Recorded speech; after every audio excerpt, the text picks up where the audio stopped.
and welcome to my channel. My name is Camilla and today I'm going to be showing you how to make DIY horse treats. But before we start, please make sure that you hit the notification bell and like this video and make sure to comment down below what you think. But before we go into the video, if you don't have molasses, you can also change it for honey. It's a really good substitute that horses also like. So without further ado, let's go.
Thanks for watching this video on how to make DIY horse treats.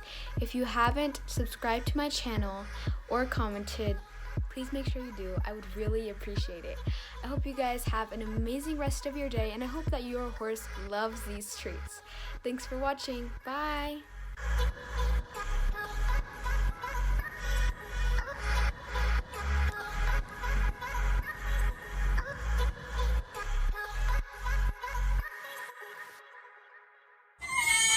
Ha ha ha ha!